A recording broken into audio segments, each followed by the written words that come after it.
Sekarang, apakah kita sudah mempraktekkan moralitas berumah tangga yang baik?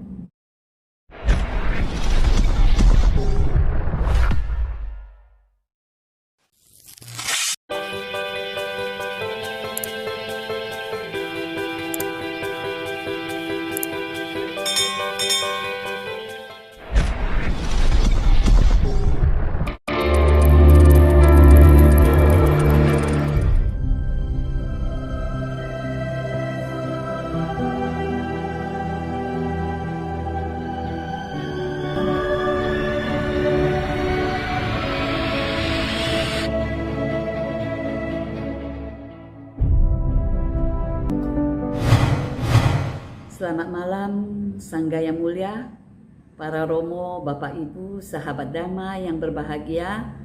Namo Sang Hyang Adi Budaya, Namo Buddhaya. Semoga Bante, para Romo, Bapak Ibu, sahabat Dhamma semuanya senantiasa sehat, damai, bahagia, dan penuh semangat mendengarkan Dhamma. Bapak Ibu, sahabat Dhamma yang berbahagia, semua orang tentunya menginginkan hidup tenang, damai, dan bahagia. Demikian juga dengan saya.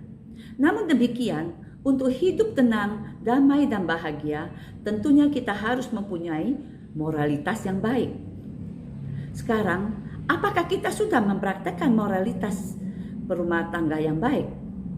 Bagaimana kita mempraktekkan moralitas berumah tangga?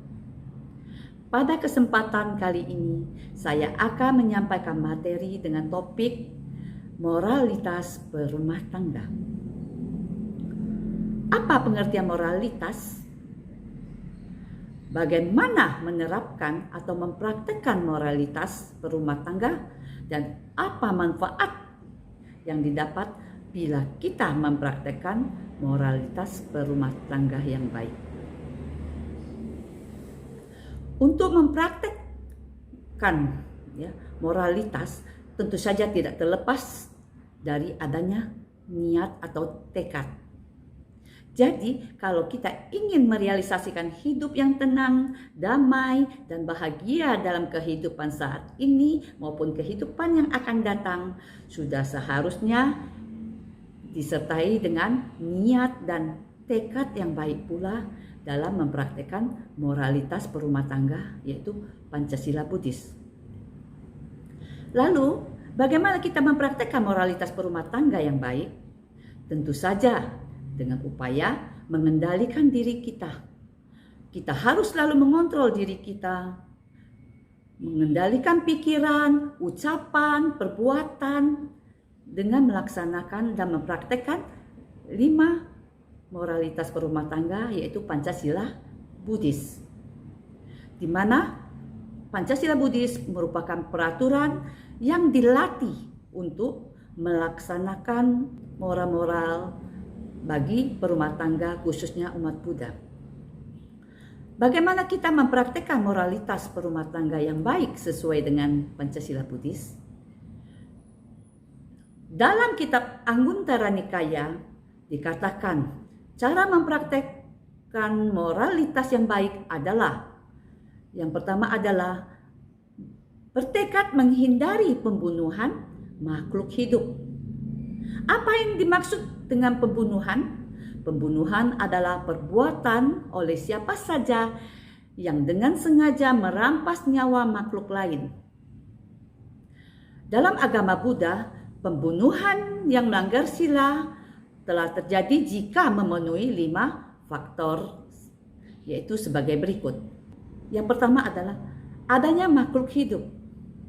Mengetahui bahwa makhluk hidup itu masih hidup, berniat untuk membunuhnya, melakukan usaha untuk membunuh, makhluk itu terbunuh oleh usaha kita.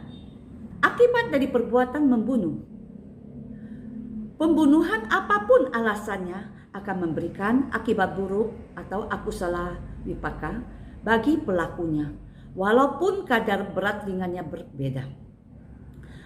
Akibat berat bila pembunuh itu melakukan pembunuhan pada orang tua, ya, rohaniwan, guru, dan para bijaksana.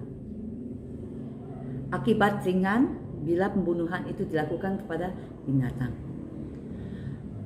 Ada sebuah pertanyaan yang pernah disampaikan kepada saya waktu itu.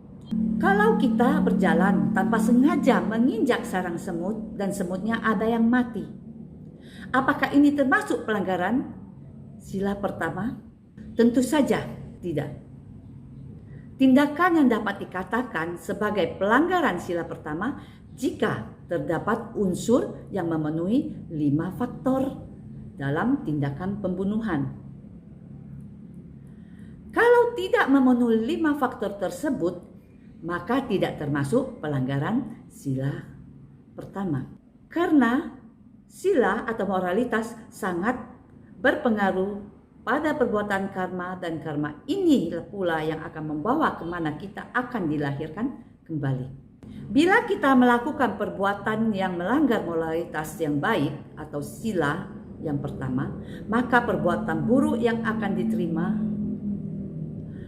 oleh kita adalah terlahir dalam keadaan cacat, memiliki wajah dan perawakan tubuh yang jelek, memiliki badan yang lemah dan berpenyakitan, terlahir idiot, penakut, dan senantiasa diselimuti perasaan cemas, dibenci atau dimusuhi orang serta tak mempunyai kawan, dipisahkan dari orang yang disayangi atau yang dicintai, dan mempunyai usia pendek atau terbunuh oleh berbagai sebab. Moralitas yang kedua yaitu menghindari mengambil apa yang tidak diberikan atau mencuri.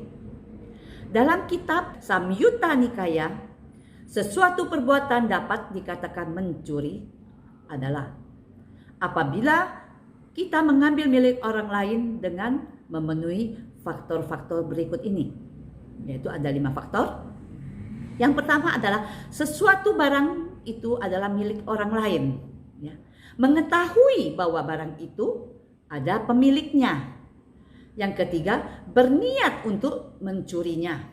Yang keempat, melakukan usaha untuk mengambilnya. Dan yang kelima, mengambil melalui usaha itu.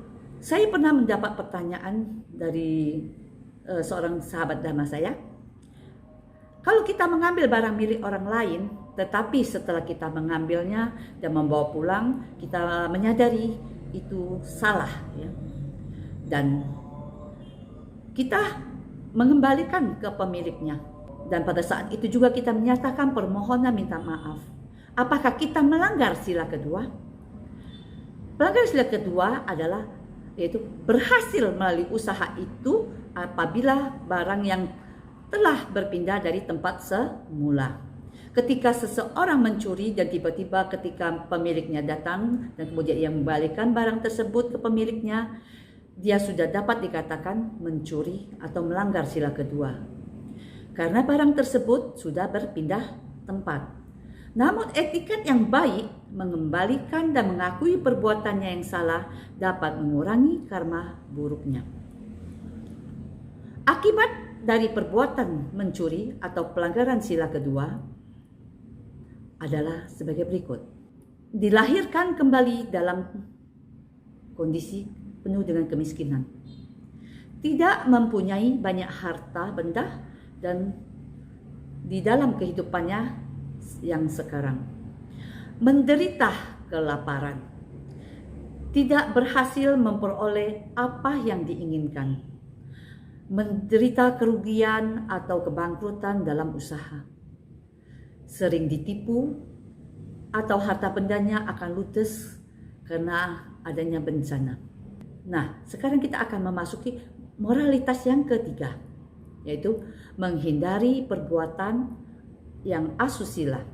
Musuh terbesar dalam diri manusia adalah nafsu, keserakahan, kebencian, kebodohan.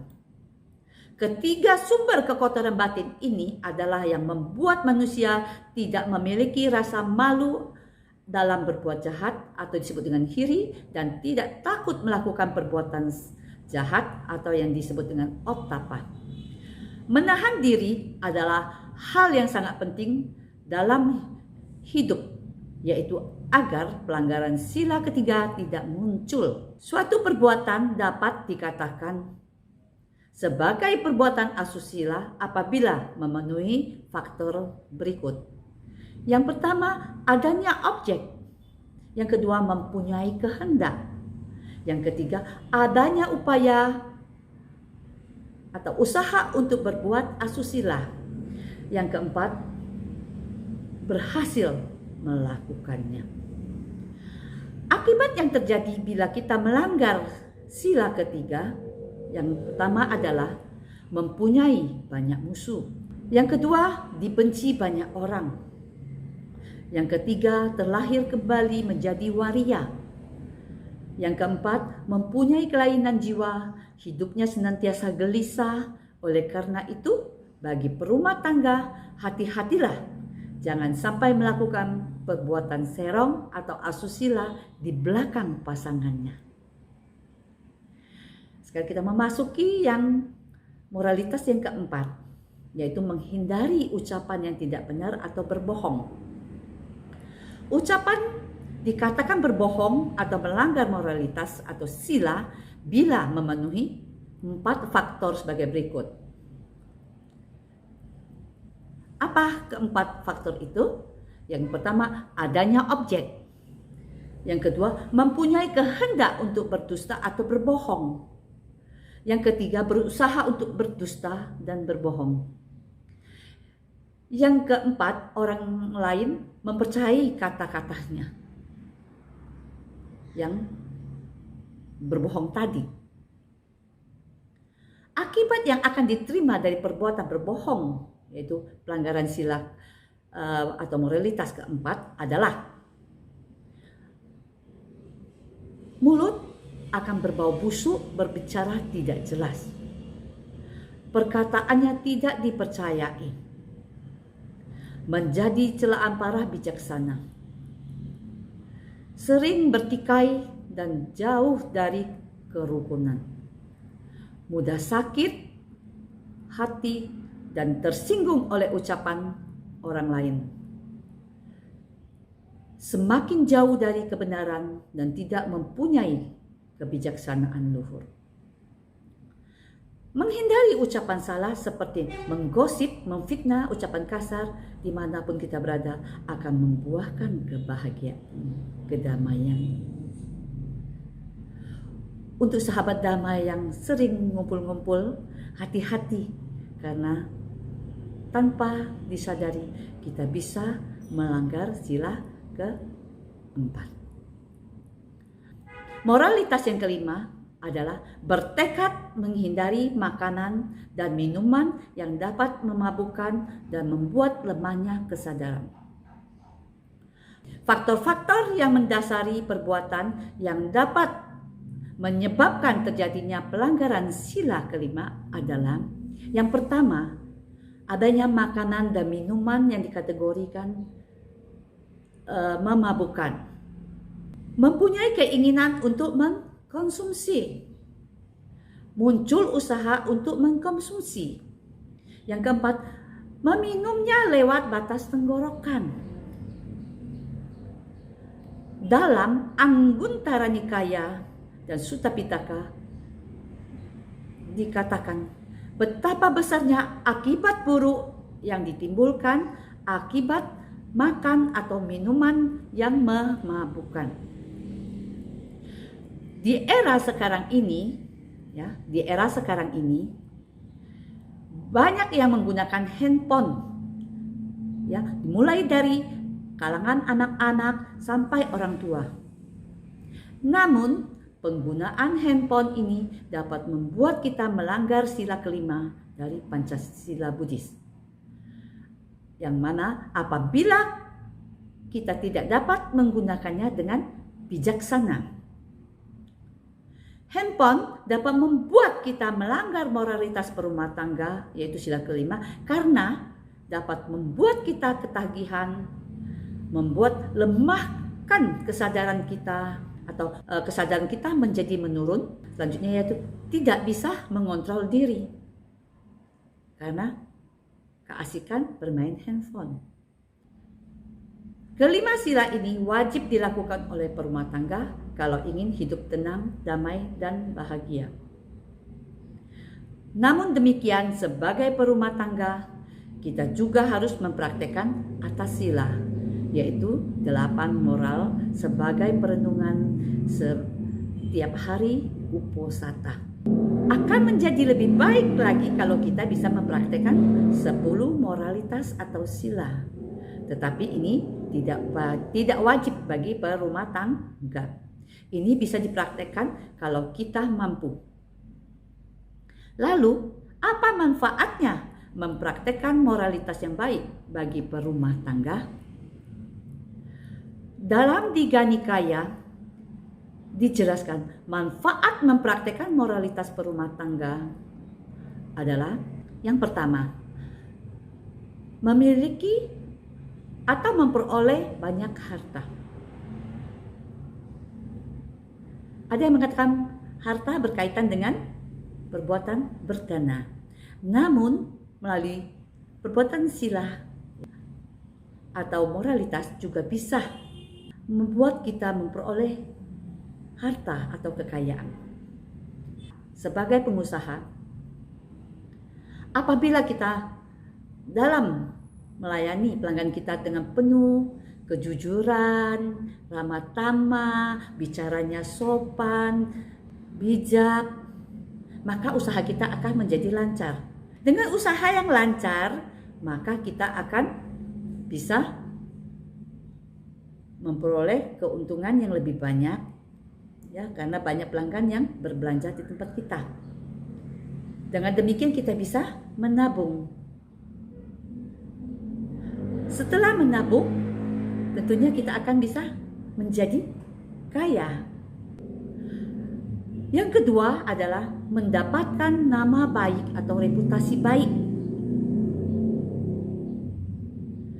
Setelah kita mempraktikkan sila-sila yang baik, tentu saja akibatnya kita akan disenangi banyak orang. Yang ketiga adalah menimbulkan percaya diri dalam pergaulan dengan berbagai golongan manusia. Kalau moralitas kita baik, menjalankan sila dengan baik, semua orang mau bergaul dengan kita. Dan mereka tidak akan ragu-ragu bergaul dengan kita. Benar atau tidak Bapak-bapak, Ibu-ibu, sahabat Dhamma? Semua itu dapat kita buktikan sendiri. Yang keempat yaitu memberikan ketenangan saat menghadapi kematian. Biasanya orang akan merasakan gelisah, ya, saat menghadapi kematian. Mengapa demikian? Karena mereka tidak mempersiapkan diri. Tetapi kalau kita sudah mempraktekkan moralitas dengan baik, ya, batin kita menjadi seimbang, maka kita akan tidak takut menghadapi kematian. Karena kita merasa damai, tenang, dan bahagia karena sudah mempraktekkan moralitas. Yang kelima, setelah meninggal akan terlahir di alam bahagia. Karena berkat timbunan karma baik yang telah kita perbuat menentukan ke arah mana kita akan dilahirkan.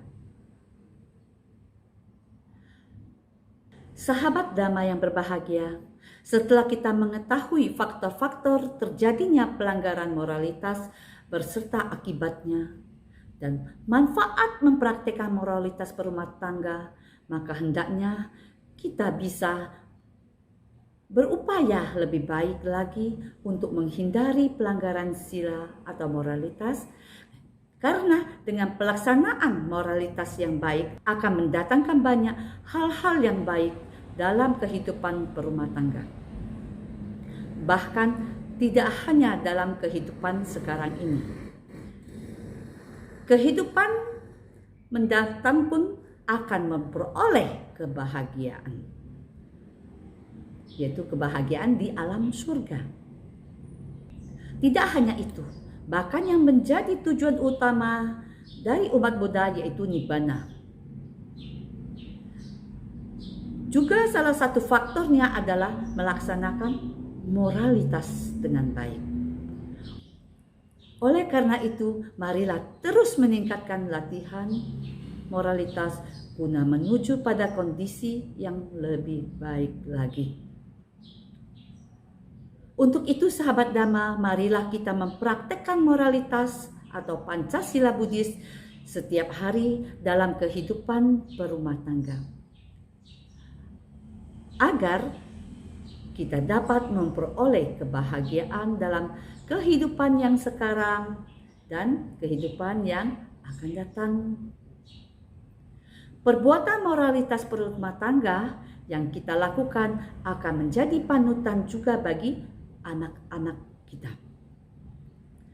Dengan memahami dan mempraktekkan moralitas berumah tangga atau Pancasila Buddhis, kita akan mendapatkan nama baik, ketenangan, kedamaian, dan bahagia sejahtera. Moralitas membuat kita tampil percaya diri dimanapun kita berada. Guru agung kita mengatakan, sesuai dengan benih yang ditaburkan, begitulah buah yang akan dipetik. Bila kita mempraktekkan moralitas berumah tangga dengan baik, maka kebahagiaan akan menghampiri kita. Karena itu, marilah kita senantiasa mempraktekkan moralitas berumah tangga yang baik. Sekian materi dari saya, semoga bermanfaat. Terima kasih. Namo Buddhaya.